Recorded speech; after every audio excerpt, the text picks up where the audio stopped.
طبی دنیا، صحت کی دنیا۔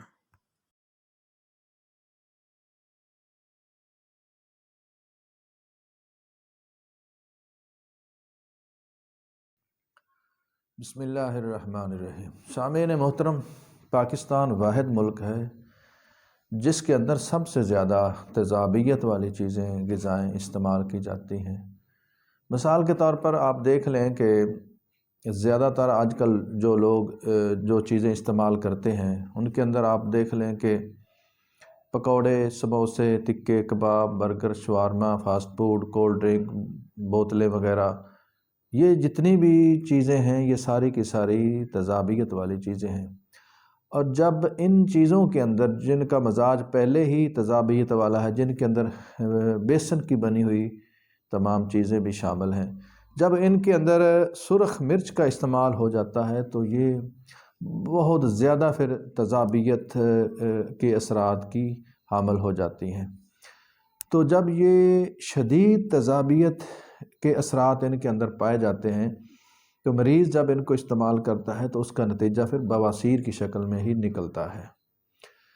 تو بواسیر انتہائی خطرناک بیماری ہے، جب اس کو کنٹرول نہ کیا جائے تو یہ جان لیوا بھی ثابت ہو سکتی ہے۔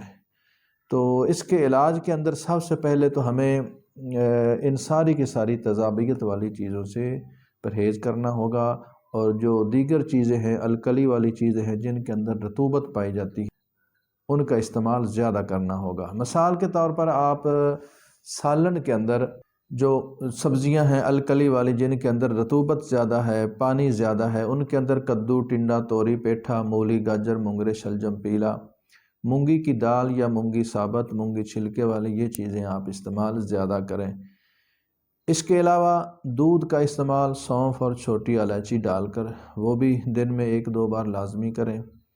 اس کے علاوہ سوئیاں، کسٹرڈ وغیرہ، گجریلا وغیرہ، یہ چیزیں جو جسم کے اندر رطوبت پیدا کرتی ہیں یہ بھی استعمال کریں۔ دیسی گھی کا استعمال سالن کے اندر لازمی کریں۔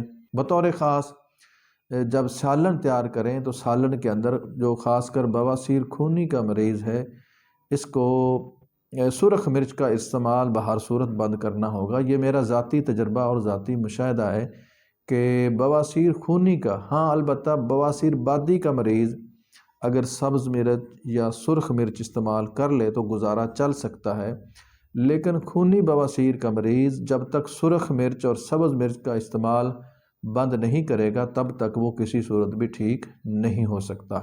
اس لیے سرخ مرچ کا استعمال بہر صورت آپ کو بند کرنا ہوگا، ورنہ آپ ٹھیک نہیں ہو سکتے۔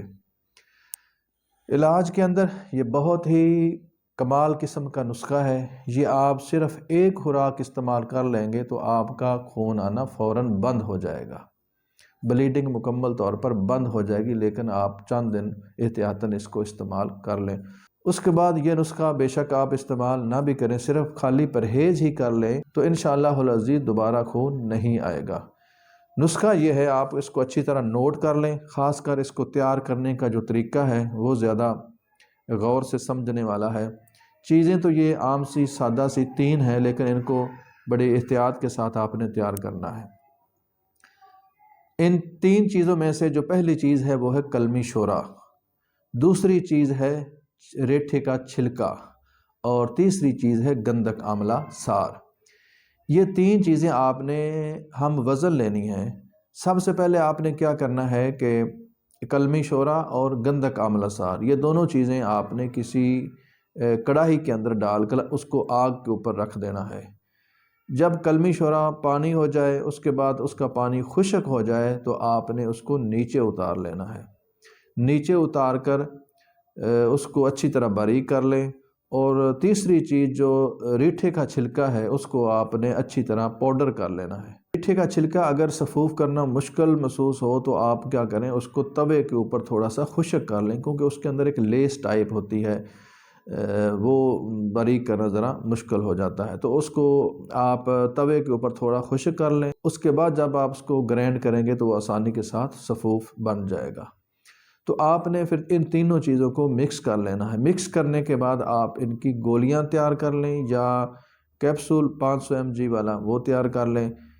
صبح دوپہر شام 3 ٹائم سادہ پانی کے ساتھ استعمال کریں، انشاءاللہ العزیز اللہ تعالیٰ کے فضل سے، کرم سے، مہربانی سے پہلی خوراک سے ہی آپ کا خون آنا بند ہو جائے گا۔